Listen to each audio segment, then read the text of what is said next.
Terima kasih Bu Murtini. Selamat pagi semuanya. Saya senang sekali hari ini kita bersama-sama berkumpul di media ini. Dan benar seperti kata Pendeta Murtini tadi, kali ini pesertanya luar biasa. Kalau perjumpaan langsung itu terhadap buku 10, 11, 12. Dengan model begini ternyata bisa lebih banyak. Jadi ada berkat di dalam transito kali ini. Dan saya akan menyampaikan hasil pembacaan saya. Jadi seperti tradisi dari Sinode, setelah buku itu didasarkan ada pemilihan oleh penelaah, bisa jadi karena minat atau yang kedua karena relevansi buku. Dan saya memilih buku Ecclesia Transito tulisan Pendeta Meta Sartika ini sebagai bentuk hormat saya kepada Pendeta Meta, karena beliau adalah pengajar waktu saya studi di Fakultas Teologi Buta Wacana tahun 96-97. Beliau mengampu mata kuliah pengantar iman Kristen, dan dalam setiap tatap muka Bu Meta meminta kepada mahasiswa dalam kelompok-kelompok masing-masing untuk menyampaikan hasil bacaan buku iman Kristen yang ditulis oleh Pendeta Harmadi Wiono. Kami senang dengan cara pendeta menyampaikan pengajaran dan bagaimana pendeta membagikan hidup beriman kepada kami semua, sehingga itu menjadi teladan iman kepada Kristus. Dan buku Ecclesia Transito ini diterbitkan dalam rangka 30 tahun pelayanan Pendeta Meta Sartika, sekaligus juga implementasi beliau. Jadi kalau kita membaca, kita melakukan itu. Buku ini ditulis oleh beberapa penulis, ada Pendeta Binsar Pakpahan, Pendeta Gani Boy Saragi, Pendeta Yuwas Adi Prasetya, Pendeta Lina Gunawan, Pendeta Nindya Saswanto, Pendeta Robi Chandra, Pendeta Simon Rahmadi, dari Suleman, dan Pendeta Meta Sartika sendiri. Beliau sekaligus sebagai pemimpin bersama saudara Rizkia. Nah, saudara, buku ini saya mengajak kita untuk melakukan pembalasan intelektual dalam rangka menemukan pesan-pesan yang relevan dalam konteks masa kini. Dan saya mengawali kembara intelektual kita melalui tulisan di halaman 46. Pendeta Robi Chandra mengatakan begini, bahwa gereja sepanjang sejarahnya melangkah dalam berbagai transisi. Sekurang-kurangnya gereja sudah melalui transisi di masa kemunculan khalifah-khalifah Islam, perpecahan di masa reformasi, di masa revolusi industri, kemudian perang dunia pertama, perang dunia kedua, serta lalu arus globalisasi dengan sekarang ini merebaknya budaya urban, serta lingkungan digital yang kita ikuti saat ini bersamaan dengan perubahan lingkungan alam. Kini kebahagiaan di masyarakat berimbas ke gereja dan membawa gereja ke dalam transisi baru. Itu yang disampaikan oleh Pendeta Robi Chandra yang menjadi pengantar kita, bahwa pada dasarnya gereja selalu pada situasi transisi. Dan dalam pembaranya, Gereja diimajinasikan oleh Pendeta Luas Adi Prasetya sebagai gereja yang cair, bukan mampat atau solid. Gereja cair memahami bahwa institusionalisme berlebihan akan membatasi gerak lincah gereja untuk mengembara menuju pemenuhan kerajaan Allah. Konstruksi inklusif yang cair muncul dari imajinasi dalam kisah pembelaan Stefanus di hadapan Mahkamah Agama. Stefanus menyampaikan pembelaannya dengan menceritakan bagaimana Allah menarik umatnya untuk tidak tinggal, melainkan berpindah-pindah dari satu tempat ke tempat lain sejak zaman Abraham. Penulis Kisah Para Rasul, lalu Stefanus, bersikap sangat kritis pada semua keputusan yang diambil umatnya. Ketika umat menghendaki untuk tinggal, Allah menghendaki umat berpindah. Dan Stefanus tampak mengidealkan status umat sebagai pendatang di negeri asing. Sebab mereka memang adalah gereja padang gurun. Hanya dengan memahami identitas diri mereka sebagai pengembaralah, umat Allah dapat memenuhi hak dan misinya. Pendeta Luas dengan menggunakan pemikiran Agamben menyatakan kepercayaannya bahwa panggilan gereja untuk menghidupi kembali semangat misinya, dan hal itu mesti terwujud melalui spiritual eklesial yang memahami diri sebagai komunitas peziarah. Komunitas yang secara cair berusaha bersikap kritis, bukan pada kekuatan empire. Gambaran peziarah itu pada dasarnya berwatak Paris, sehingga ekumenisme embara dirasakan dalam rangkuman Dia, Allah persahabatan.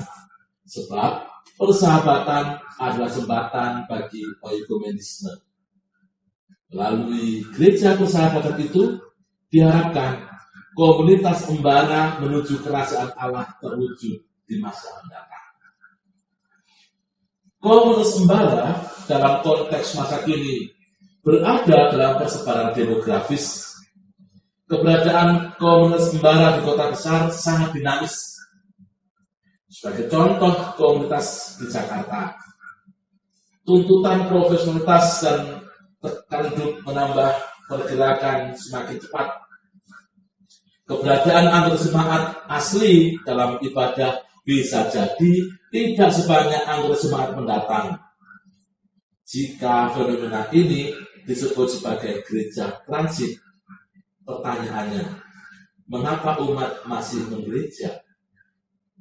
Melalui pertanyaan itu, Pendeta Nindyo Sasongko mengajak pembaca menggali spiritualitas gereja transit, di mana setiap warga jemaatnya dapat mengalami anugerah Allah di tengah-tengah ketidakpermanenan.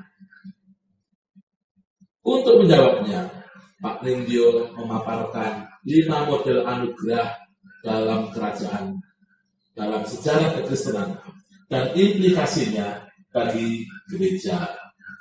Selanjutnya, untuk menggali dan menerapkan gereja transit, Pak Nindyo memakai lensa elemen ontologis dari Paul Tillich.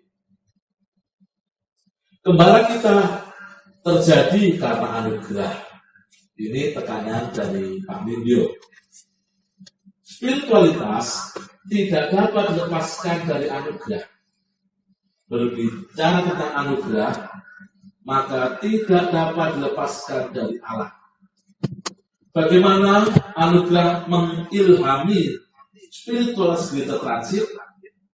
Dengan memakai pemikiran Eik, Pak Nindyo mendaftarkan 5 hal utama mengenai anugerah dalam sejarah tradisi Kristen.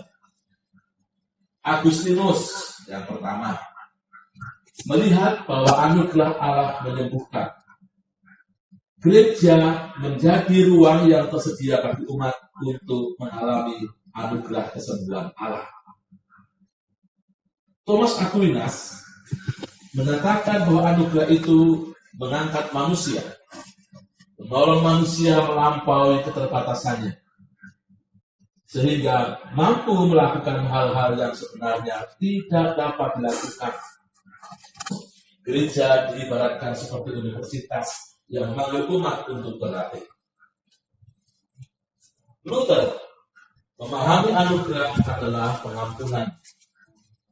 Maka Luther menghayati gereja sebagai ruang pengadilan, di mana Allah menyatakan ampunan. Konsili Trento menyatakan bahwa anugerah berdiam dalam diri manusia agar manusia bisa aktif dalam anugerah. Gereja dipandang sebagai kantor catatan sipil yang menghargai manusia dari awal sampai akhir dan menandai setiap fase kehidupan. Rahner menyatakan bahwa anugerah selalu dinyatakan dalam ruang dan waktu. Karena itu, gereja haruslah dinamis. Setelah menunjukkan 5 model anugerah itu, Hayek menawarkan model ke-6, yaitu anugerah sebagai pembebasan, yaitu anugerah sosial. Gereja seharusnya menjadi pengejawantahan anugerah sosial ini. Dari kelima model spiritualitas itu, pokok masalahnya bukanlah bahwa yang satu lebih penting dari yang lain. Paul Tillich menyebut bahwa gereja selalu berada dalam ketegangan ontologis yang dibedakan dalam 3 rangkaian: individualisasi dan partisipasi, dinamika dan format, kemerdekaan dan tujuan. Ketiganya ini bisa berada dari waktu ke waktu. Maka gereja transit sangat dinamis. Karena itu, beranilah melakukan sesuatu yang baru. Itu kata Nindio. Berani melakukan sesuatu yang baru. Dan karena itu, kembali ke pertanyaannya. Mengapa masih ke gereja? Di tengah-tengah situasi saat ini, di mana urbanisasi begitu tinggi, di mana banyak orang tidak mampu memikirkan kehidupan sendiri karena beban hidup yang berat. Mengapa masih ke gereja? Spiritualitas eklesiologis akan berjalan dalam anugerah menuju ke Allah di dalam sebuah komunitas iman. Model-model anugerah seperti yang dipaparkan di atas kiranya menjadi pemenungan di sepanjang perjalanan rohani. Dalam terang itulah, spiritualitas seperti yang dikatakan oleh Ron Moffel menarik untuk disimak. Setiap insan membutuhkan orang lain untuk bertumbuh mengenal diri sendiri. Dan gereja dapat menolong seseorang untuk menjadi tempat baginya merasa dimiliki dan memiliki. Selain itu, gereja juga dapat menolong untuk membongkar fantasi mengenai diri sendiri. Sebab gereja adalah komunitas yang konkret. Itulah alasan mengapa orang masih menggereja yang dikatakan oleh Pendeta Nadia Pramono. Atas dasar anugerah itu, Pendeta Rofi Chandra juga mengajak kita untuk menghayati bahwa gereja dalam anugerah Allah adalah gereja dalam transisi.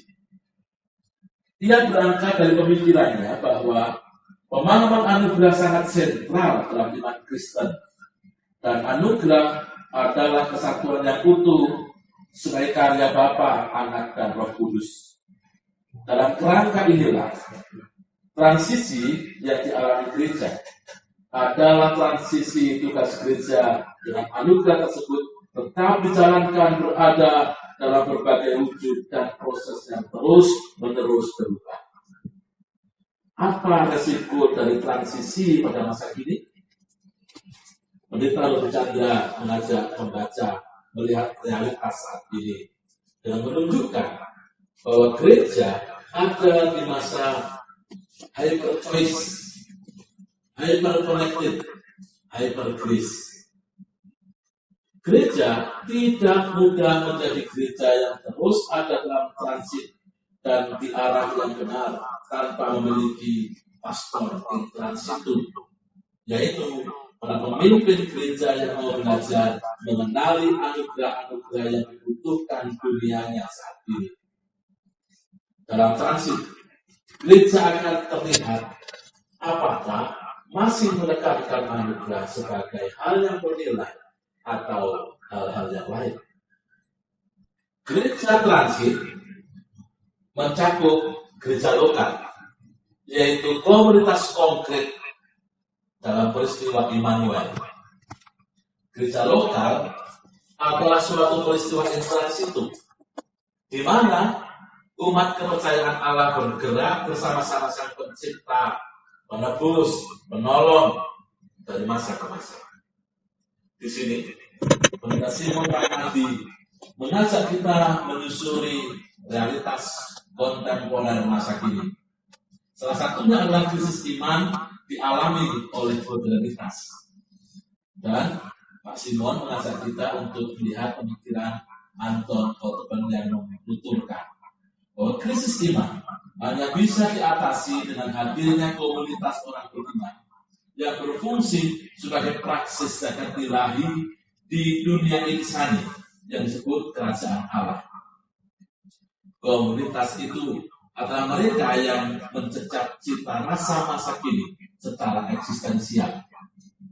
Mereka adalah orang-orang yang jiwanya sudah mengalami Allah, namun yang sadar penuh bahwa mereka masih belum menemukan kepenuhan Allah, sehingga mereka wajib untuk terus mencari kitab suci yang ditulis dengan sabda,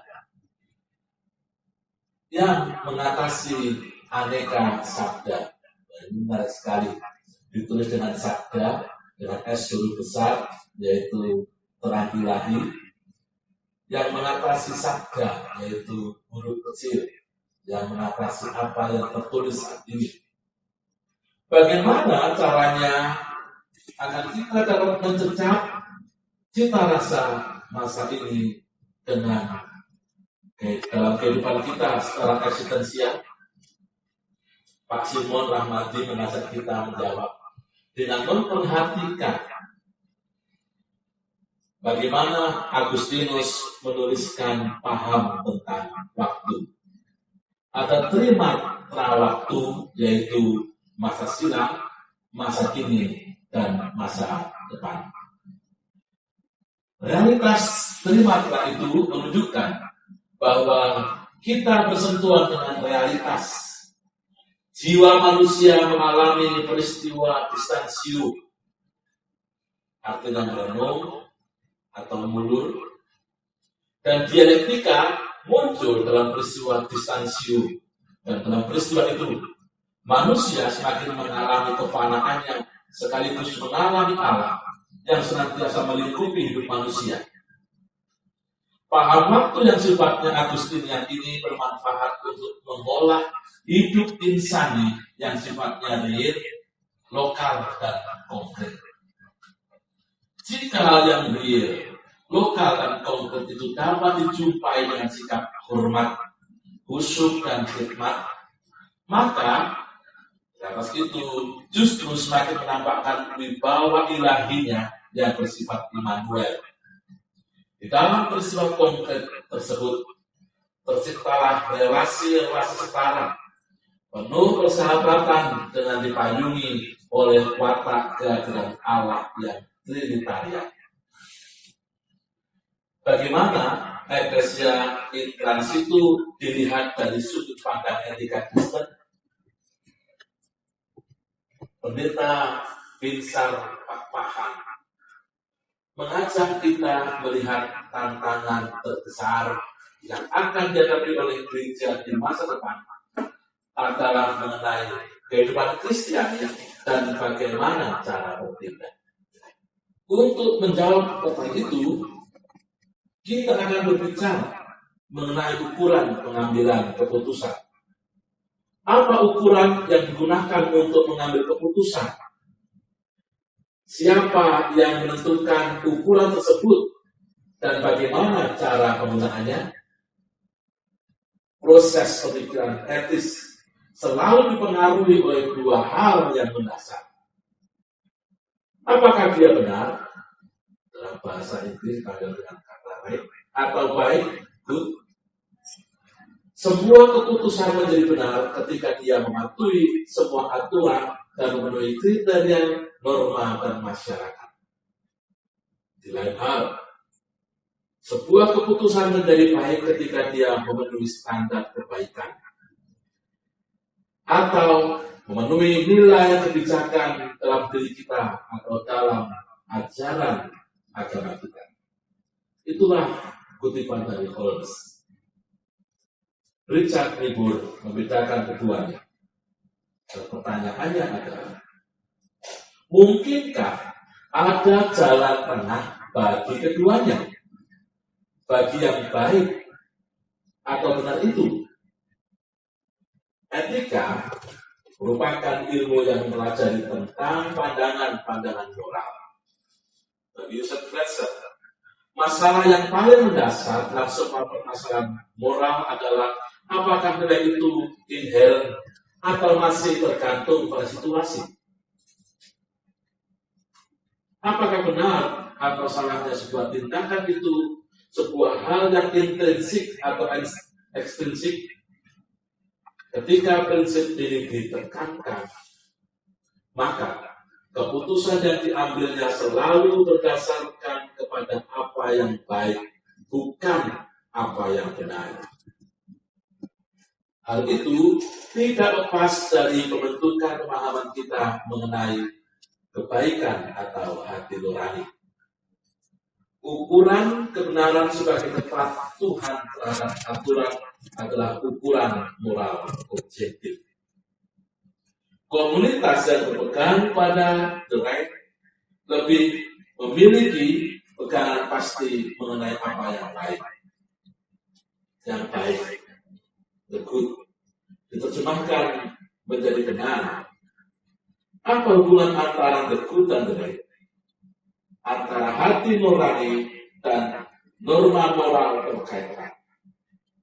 Komunitas akan membentuk kepribadian, termasuk hati nurani seseorang. Hampir semua tokoh etika sepakat bahwa hati nurani harus berada di atas hukum apapun. Bagaimana dengan penggunaan Alkitab sebagai buku pengambil keputusan? Kita mesti berhati-hati dalam menggunakan Alkitab sebagai buku etika. Ada dua hal yang harus dilakukan.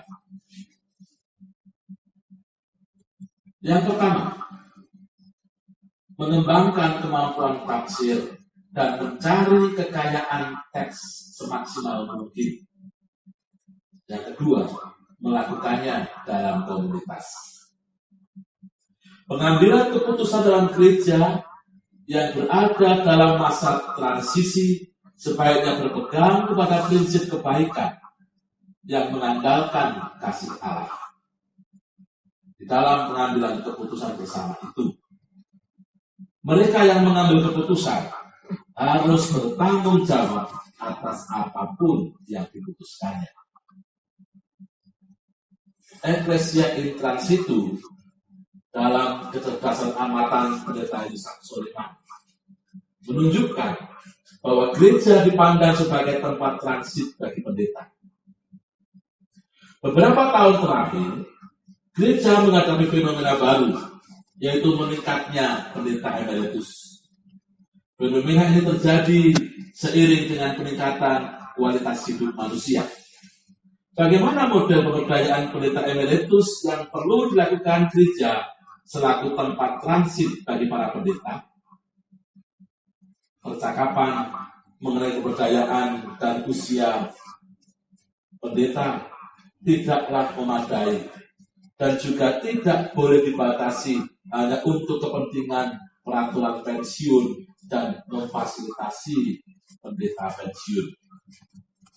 Percakapan itu perlu diperluas dengan perhatikan kualitas hidup masyarakat modern, manajemen konflik antar generasi, manajemen keuangan dan investasi. Selain itu, pembenahan struktur gereja perlu dilakukan sehingga ekosistem pelayanan di gereja bagi pendeta emeritus tetap berdampak bagi pendeta emeritus maupun gereja itu sendiri.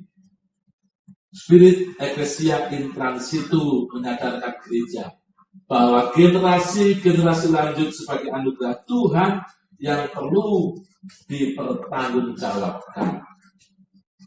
Gereja perlu menghadirkan diri sebagai tempat transit yang aman dan nyaman bagi semua kalangan, termasuk bagi senior citizen yang telah menyelesaikan tugas-tugas sosialnya pada usia lanjut. Setelah membahas tentang hadirnya gereja transit dalam pemberdayaan pendeta emeritus dan senior citizen, kita diajar untuk melanjutkan kembara bersama gereja yang memasuki medan misi dalam hidup berpengharapan. Di sini kita dipandu oleh Bapak Denny Boyesaraki. Beliau mengajak kita untuk melihat misi gereja dengan menjadikan eskatologi dan pengharapan Kristen sebagai kemudi utama merekonstruksi ajakan menyusuri teologi misi. Allah Alkitab adalah Allah yang bermisi untuk menyelamatkan ciptaannya dengan memilih Israel, mengutus para nabi, mengirim putranya Yesus Kristus, dan menetapkan Bapa akhir seluruh plot drama dibawa kepada kebenaran, keadilan, dan keindahan. Oleh karena itu, untuk memahami misi, kita perlu memiliki pemahaman Alkitabiah yang benar mengenai dunia ciptaan. Apa yang menjadi masalah dan jawaban apa yang diberikan Tuhan terhadap masalah itu? Kisah dalam Alkitab dimulai dengan penciptaan dunia dan kejatuhannya, dan diakhiri dengan pemulihan. Keselamatan adalah restorasi dan transformasi dunia. Misi Allah terintegrasi dengan sejarah manusia dan perjalanan dunia. Misi gereja tidak terpisahkan dengan panggilan untuk terlibat dalam transformasi dunia yang diciptakan Tuhan. Berita itu semakin tegas dalam Injil. Sayangnya, berita Injil kerap dibaca secara sempit, di mana keselamatan dalam Injil kerap dimengerti semata-mata tentang saya dan keselamatan saya. Injil kerajaan Allah adalah kabar baik tentang Allah yang mengklaim kembali kepemilikannya atas dunia ciptaan yang telah dirasuki oleh kejahatan dan dirusak oleh sistem kekuasaan manusia yang melampaui kehidupan. Dan melalui kehidupan, kematian serta kebangkitan Kristus, Allah tidak meninggalkan ciptaannya, namun datang dalam Yesus Kristus untuk memulihkan dunia yang telah rusak oleh kejahatan dan oleh kejatuhan itu. Dengan demikian, pemberitaan Injil mengandung sebuah kekuatan transformasi untuk memperbaharui kehidupan manusia dalam kaitan dengan kehidupan sosial dan secara sosial dalam kaitan dengan kehidupan personal. Bagaimana misi dalam gereja in transitu?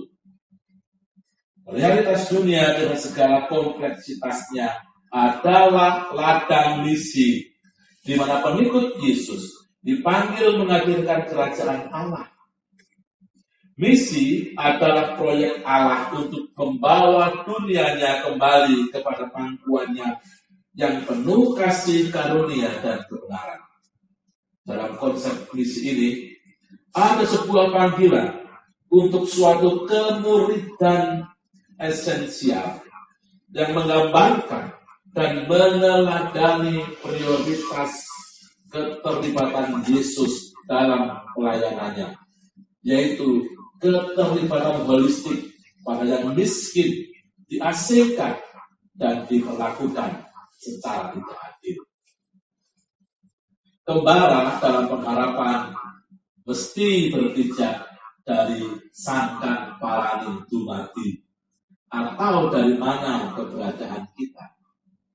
Pendeta Lina Gunawan menyuguhkan tulisan berjudul Gereja Mengarungi Lautan Kasih, lahir dari rahim. Ia mendasarkan tulisannya pada pengalaman perjalanan Gereja Presbyterian di Amerika Serikat, atau kita kenal dengan nama PCUSA, sebagai gereja yang terbuka. Pengalaman itu mengajarkan bahwa keterbukaan menuntut kebesaran hati, menerima perbedaan, dan membiarkan setiap insan di dalamnya menjadi guru bagi diri sendiri. Gereja yang terbuka juga membutuhkan komitmen yang kuat untuk konsisten memperjuangkan kebenaran dan keadilan bagi setiap manusia seperti yang diajarkan oleh Kristus. Gereja adalah komunitas spiritual yang membentuk manusia dalam iman. Dengan mengutip pandangan Diana Blaserbas, Pendeta Lina Gunawan menyampaikan gereja sebagai home.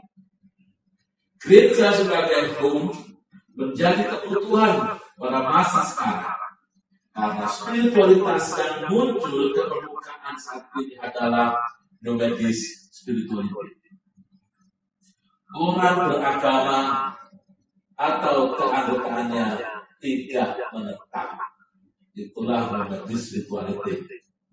Di sepanjang hidupnya, dia bisa berganti dan berpindah gereja atau agama. Pas menyebut orang Kristen sekarang seperti turis yang sedang menikmati wisata rohani yang disebut gereja. Pada halaman 126, Pendeta Lina menuliskan hasil pengamatan PAS yang menghasilkan pengelompokan jenis-jenis pengunjung gereja. Berbagai kelompok pengunjung gereja ini disebut PAS sebagai para pesiar yang melakukan pesiarahan menjumpai Allah melalui keberadaan mereka di gereja. Sebagai pesiarah, mereka rindu mendapatkan rumah atau home di dalam gereja yang mereka datangi. Home perlu diusahakan, dihadirkan, dan dipelihara sepanjang komunitas atau keluarga kita. Demikian juga dengan gereja. Dan di sini pada halaman 133 sampai 134, Pendeta Lina menyampaikan pengalamannya bersama GKI Kayu Putih Jakarta mewujudkan gereja persahabatan. Para teolog mengusung satu nilai Kristen yang sampai saat ini penting untuk kita perhatikan, yaitu hospitalitas atau keramah tamahan. Menurut Herberger, dalam hospitalitas terjadi peran berbaur dan melebur antara keduanya, yaitu tuan rumah dan orang asing. Berkat-berkat dipertukarkan dan yang ilahi hadir. Dalam konteks gereja, orang asing adalah mereka yang bukan anggota maupun simpatisan. Mungkin baru 1 atau 2 kali datang ke gereja. Dan Ibrani pasal 13 ayat 1-2 menekankan hospitalitas kepada orang asing di luar persekutuan berdampingan dengan kasih persaudaraan dalam persekutuan. Dalam hospitalitas, manusia yang menjadi fokusnya bukan program atau aktivitasnya. Pendeta Lina menawarkan gereja yang melakukan hospitalitas dengan menjadi gereja persahabatan dengan ciri saling terhubung, terbuka, menerima dan autentik, saling percaya. Menurutnya lagi, untuk mewujudkan gereja persahabatan harus lahir dari rahim. Rahim merupakan simbol proses melahirkan gereja persahabatan yang tidak mudah dan penuh perjuangan, sekaligus usaha membangun, mengusahakan, memelihara yang mungkin terjadi karena kasih dari setiap orang yang ada di dalamnya. Kasih membuat orang menerima perbedaan dan membebaskan orang apa adanya. Kasih memampukan orang saling membangun, mengampuni, berkarya bukan demi kepentingan sendiri, bahkan memberi tanpa paksaan. Kasih menawarkan keterbukaan dan menghadirkan hukum bagi mereka yang terasing. Kasih melahirkan gerakan pembaharuan dan membuat gereja bagi mereka yang terasing. Kasih melahirkan gerakan pembaharuan dan membuat gereja berani keluar dari kotak-kotak yang dibuatnya sendiri. Kasih juga menciptakan daya kreatif gereja untuk melahirkan dunia yang penuh dengan cinta Kristus. Salah satu kekuatan kasih pada manusia muncul dalam simbol rahim. Rahim hanya milik perempuan. Namun, dari rahim itu muncul beragam jenis dan rupa manusia. Melalui rahim, Allah menitipkan kehidupan yang penuh cinta dan penerimaan. Melalui rahim gereja, Allah menghadirkan persahabatan bagi semua makhluk di dunia yang penuh dengan kerapuhan ini.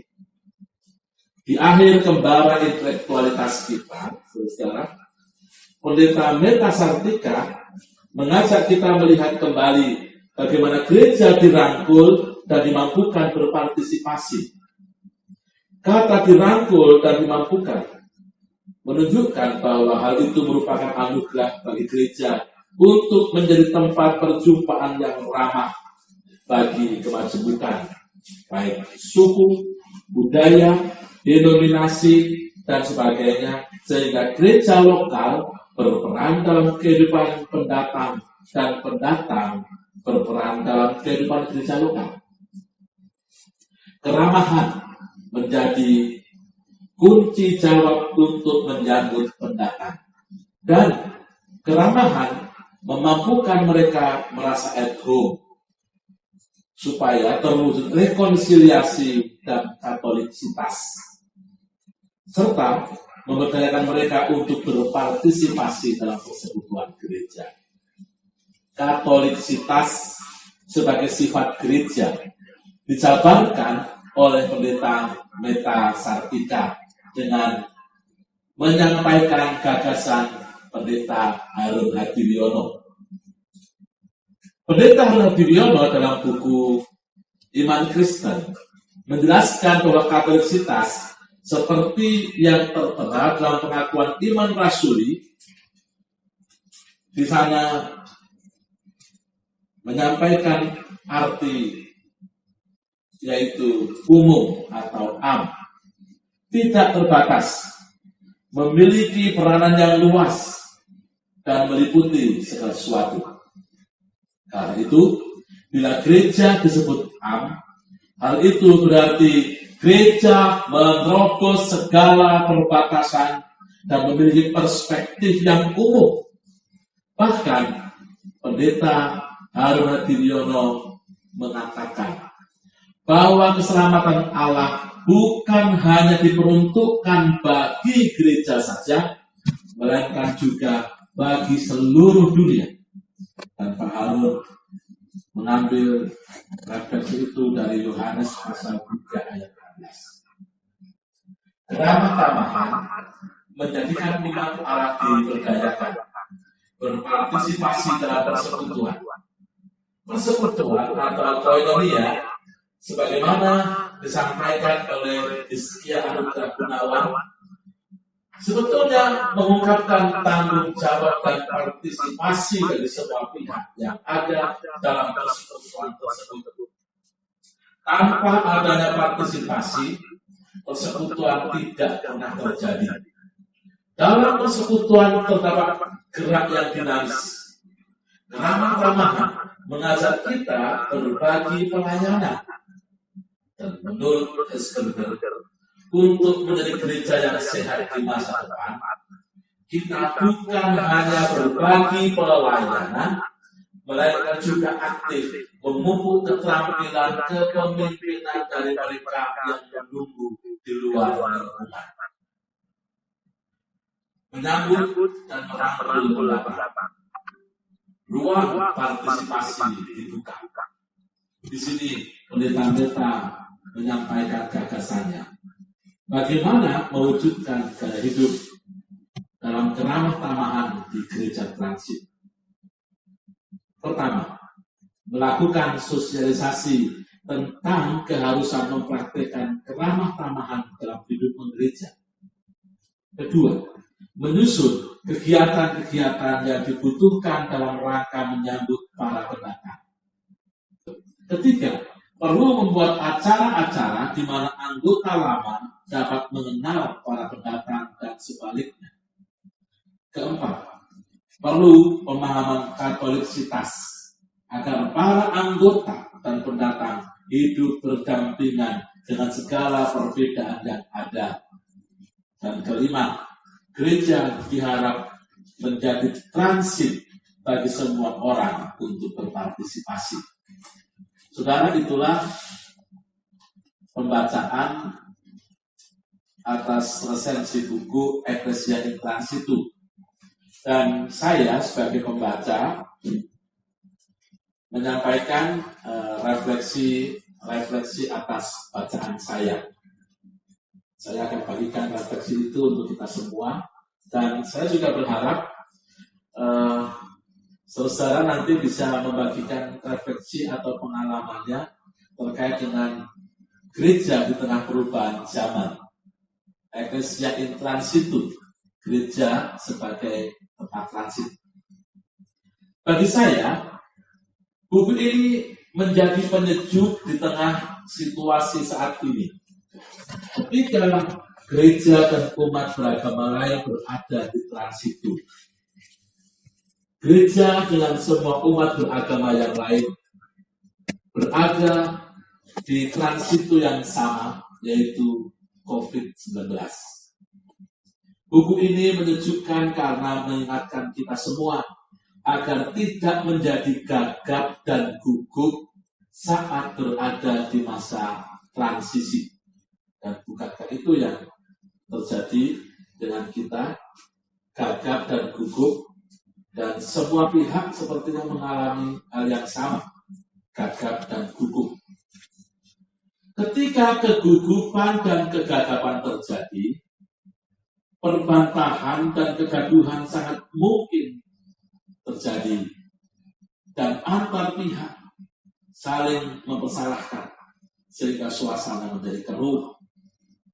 Ketika itu terjadi, maka transisi dianggap sebagai bencana, bukan sebagai sarana untuk beranjak ke tempat lain, bukan sebagai sarana untuk beranjak menuju perjalanan yang masih jauh di masa mendatang.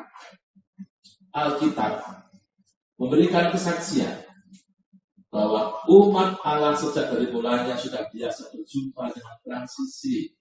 Bahkan Allah senantiasa mengguncang umatnya agar selalu siap untuk tidak duduk menikmati kenyamanannya, melainkan bangkit, berjalan, meneruskan perziarahan kehidupan.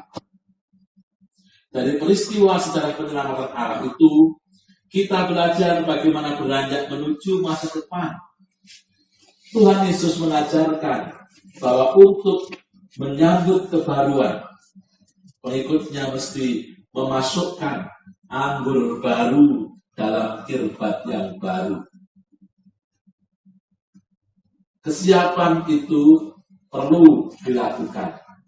Menyiapkan kirbat-kirbat yang baru, supaya ketika ada kebaruan-kebaruan kita siap untuk memasukkannya, dan anggur siap untuk ditampung, kirbat tidak rusak karena anggur yang baru. Di masa pandemi, gereja-gereja mengadakan ibadah secara online. Selain ibadah online, gereja-gereja memproduksi renungan-renungan harian, pemahaman Alkitab, pembinaan, latihan paduan suara, semua secara daring. Dengan tersedianya berbagai sarana pembinaan umat secara online, umat bisa mengikuti ibadah dari rumah masing-masing dengan menggunakan sarana itu. Mereka pun bisa memilih hendak ikut ibadah di gereja mana. Perpindahan umat dari gereja satu ke gereja lain hanya sebatas menggeser jari di smartphone atau klik di komputer masing-masing. Keramahan dan sapaan dari asar menyambut tamu di pintu gereja bergeser menjadi keramahan dalam keluarga. Di sini kita kembali merenungkan pertanyaan, bukankah gereja seperti ini menyenangkan? Gereja adalah keluarga dan kehangatannya yang selama berpuluh tahun ditinggalkan karena aktivitas pelayanan di gereja. COVID mengembalikan kehangatan keluarga dalam menghayati anugerah Allah. Transisi ini mengembalikan spiritualitas keluarga yang terusik oleh gegap gempitanya kesibukan sehari-hari, baik di pekerjaan, pelayanan, bersama dengan jemaat dan masyarakat. Ketika spiritualitas keluarga disegarakan, tibalah saatnya nanti keluarga melebur kembali dalam persekutuan yang lebih luas, bersama dengan anggota jemaat lainnya, bersama dengan masyarakat. Dan peleburan itu pastilah dalam suasana dan cita rasa yang berbeda. Suasana yang tidak sama dengan suasana dan cita rasa sebelum pandemi melanda. Pendeta Adi menyebut akan datang new habitus, kebiasaan yang baru. Dalam waktu dekat, sepertinya gereja-gereja sudah mulai menyiapkan diri untuk menjalankan ibadah secara offline. Di sini, gereja kembali memasuki masa transitu. Berbagai persiapan untuk pelaksanaan ibadah dilakukan dengan memperhatikan protokol kesehatan seperti yang dianjurkan oleh pemerintah. Hari Senin lalu ketika saya menulis resensi buku ini dan sampai pada refleksi melalui WA Group, Pendeta Murti Sasmita membagikan cerita dari tetangga gerejanya yang sudah melakukan ibadah offline. Di minggu pertama ketika pelaksanaan ibadah itu dilakukan secara offline, berlangsung dalam ketegangan. Yang hadir ke situ dalam situasi tertentu, dalam perasaan tertentu. Dan buku ini, meskipun ditulis jauh hari sebelum COVID-19 ada, namun berita kenabiannya relevan untuk dihayati oleh gereja, baik di masa pandemi maupun nanti pasca pandemi. Kita diingatkan bahwa sebagai peziarah, kehidupan dalam kesatuan, keramahan, kreativitas, dan iman pada Kristus, dalam gerak ekumenis, spiritualitas cinta, kepemimpinan yang mau belajar, kepemimpinan yang berubah dan bersahabat, keberadaan persekutuan yang intergenerasional, siap menghadapi segala kemungkinan-kemungkinan dengan meyakini penyertaan Tuhan.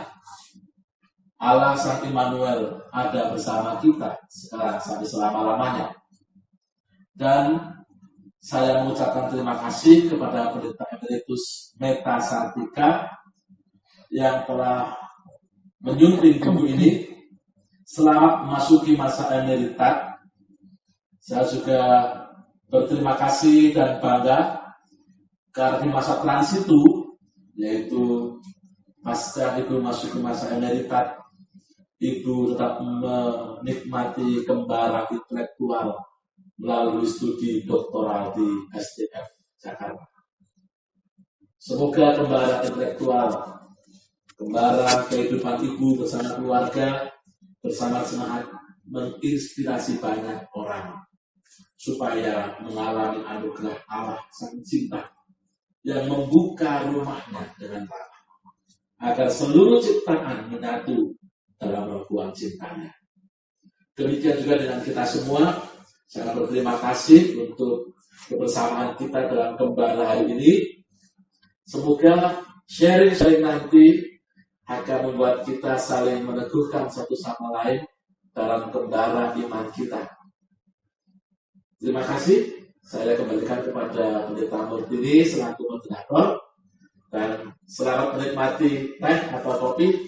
Mari kita menikmati apa yang ada, mari kita nikmati.